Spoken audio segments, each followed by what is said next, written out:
हर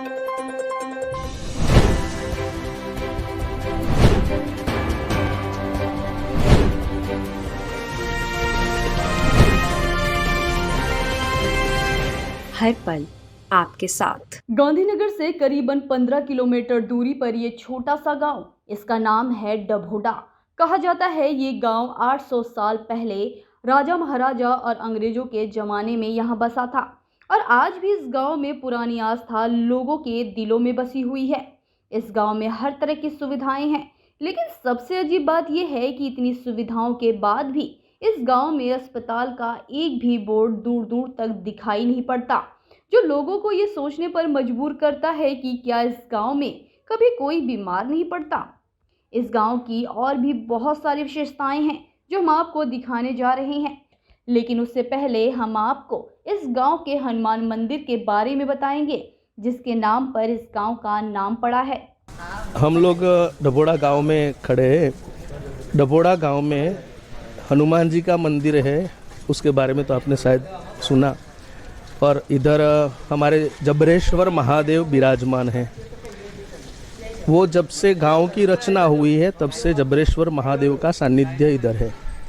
पीछे की ओर माँ खारी मैया यानी खारी नदी इधर से बह रहे हैं। तो जब हमारे पूर्वजों के सानिध्य में की बात है कि इधर गांव में खारी नदी में इतना बहुत पानी की बाढ़ आई थी, तब लगभग इतना आधे गांव में पानी आ गया था।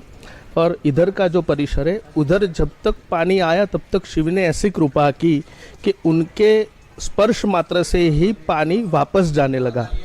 इस हिसाब से भगवान शिव की कृपा बरसी, तभी से ये महादेव को गांव वाले जबरेश्वर महादेव से पूजा करते हैं। और इधर हर एक शिवरात्रि, महाशिवरात्रि, जब वैसे तो हमारे हिंदू सनातन धर्म में शिवरात्रि की महिमा हर एक महीने में बताई है। हमारे जैसे गुजराती मास में जब कार्तिक माक्षिर इत्यादि जो मास है, उसमें हर एक मास में शिवरात्रि तो आती ही है, लेकिन जो माघ मास की शिवरात्रि आती है उसको महाशिवरात्रि नाम से पुकारा जाता है। और जो माघ मास की शिवरात्रि में, महाशिवरात्रि में विविध प्रकार के भगवान शिव के द्रव्य से, विविध द्रव्य से अभिषेक होता है, जैसे कि मध से, घी से, कई द्रव्यों से, शिरडी के रस से, तरोफे यानी श्रीफल के रस से, इत्यादि द्रव्यों से भगवान शिव की आराधना हर एक भक्त करते हैं। कई भक्त भगवान शिव की विजिया यानी पंगा, भांग से पूजा करते हैं। और कई भक्त ऐसे होते हैं कि भगवान शिव की जो भांग मिलती है उसमें ही रचे पचे रहते हैं, उसमें शायद वो आ जावे तो उनका जिंदगी में कुछ अलग आनंद मिल जावे। ऐसे भी हमें पता है कि जबरेश्वर ने एक दिन हमारे इधर के अगल बगल के जो परिसर के लोग हैं उनको एक दिन इतनी बड़ी भांग का वो प्रभाव डाला था भगवान ने कि वो लोग को हॉस्पिटल में भी ले जाना पड़ा था। वो तो जबरेश्वर किसको बोलते हैं, हाँ, हम गुजराती में जबरेश्वर यानी जबरा है, वो ऐसे महादेव विराजमान है। इधर शिव परमात्मा की भक्ति यज्ञादि कर्मों से भी होती है। हर एक जगह से, अलग अलग धाम से ये डभोडा के परिसर में भक्त लोग आते हैं, भगवान शिव की आराधना, पूजा, हवन इत्यादि करवाते हैं। बगल में एक दूसरा भी अंकलेश्वर महादेव नामक एक बहुत बढ़िया शिव परमात्मा है, वो भी गांव का प्रधान देव कहवाते हैं। वो अंकलेश्वर महादेव भी, उधर भी भगवान शिव की आराधना, लघु रुद्र इत्यादि हर शिवरात्रि को यजन होता है। रात को भक्त द्वारा भजन कीर्तन होता है।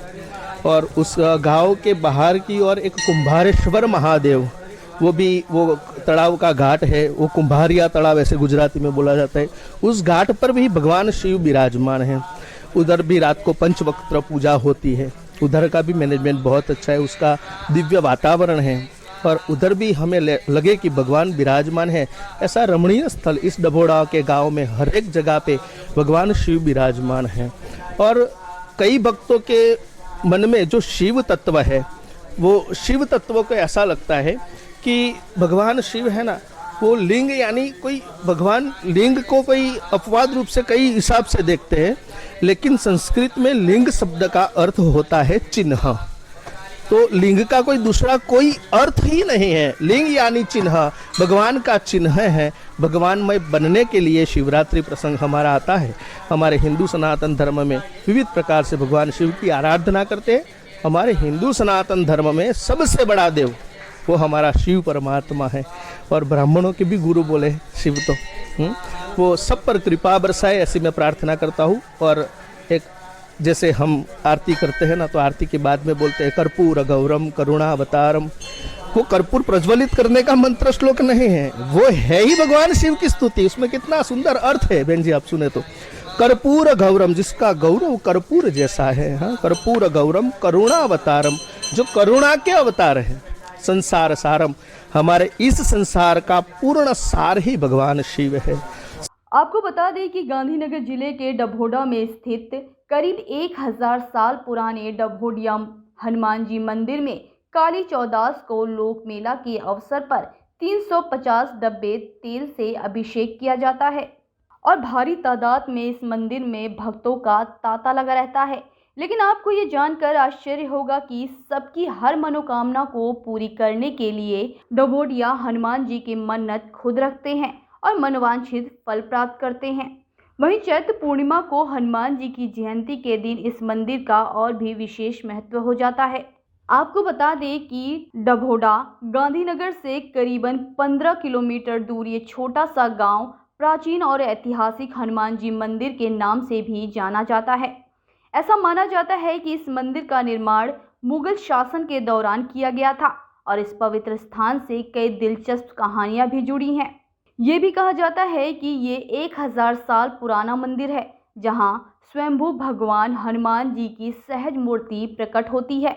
इस जगह से जुड़ी एक और कहानी है, जहां मुगल राजा अलाउद्दीन खिलजी ने पाटन राज्य पर हमला किया था।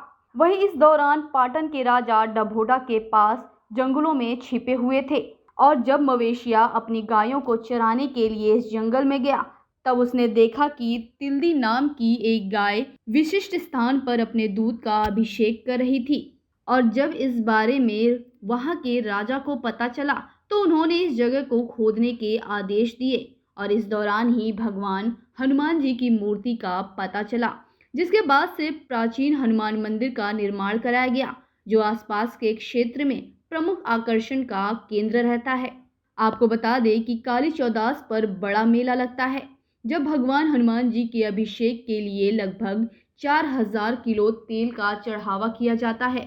चैत्र माह के सभी शनिवार और पूर्णिमा के दिन इस पवित्र मंदिर में जाने के लिए सबसे अच्छा दिन माना जाता है। सुखाड़ी का प्रसाद यहाँ पर बहुत लोकप्रिय है और भक्त इसे अपने घर भी ले जाते हैं।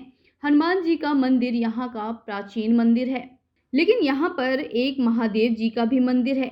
कहते हैं महादेव के मंदिर में जो भी मनोकामना आप मांगो वो पूरी हो जाती है। वहीं इस मंदिर के पीछे एक नदी बहती है। गांव वालों की बात माने तो एक बार उस नदी में बाढ़ आई थी, जिससे ये पूरा मंदिर पानी हो चुका था। लेकिन जैसे ही पानी में शिवजी की शिवलिंग के एक स्पर्श से जितना भी पानी था वो वापस चला गया और बाढ़ रुक गई। और इसी घटना के बाद ही गांव के लोग इस मंदिर में हर महाशिवरात्रि के दिन और जब भी महादेव जी का कोई पर्व होता है उसे बहुत ही धूमधाम से मनाते हैं। इस गांव में एक आश्रम भी बनाया गया है। जो लोग दिमागी बीमारी से गुजर रहे होते हैं वो लोग इस आश्रम में आते हैं और अपना इलाज करवाते हैं। यहाँ पर आपको आश्चर्य होगा कि इस गांव में एक ऐसी महिला भी है जो अकेले 50 से ज़्यादा लोगों का ख्याल रखती है। जी हाँ, ये महिला एक NGO चलाती है और यहाँ पर एक फार्म हाउस में 50 से भी ज़्यादा स्वान रखे हैं। जब कोई बीमार या स्वान को रास्ते में छोड़ देता है तब वो इन सब स्वान को अपने घर में लाती है और उसकी देखभाल करती है। वहीं इस गांव में एक ऐसा परिवार भी है जिसमें करीब 30 लोग एक साथ रहते हैं, जहां इस युग में 3 लोगों का एक साथ रहना भी दूभर होता है। वहीं इनका ये परिवार एकजुटता की मिसाल पेश करता है। हमारे देश में बहुत से ऐसे प्रदेश हैं जहां कोई ना कोई कहानी सुनने को मिल ही जाती है। कुछ ऐसी ही कहानियों को इस कार्यक्रम के माध्यम से आप सभी तक पहुंचाने का प्रयास कर रहे हैं, जिसमें हम आपको प्रदेश से जुड़े उन गांवों से रूबरू कराएंगे जो कहीं ना कहीं इतिहास और प्राचीनता की मिसाल पेश कर रहा है।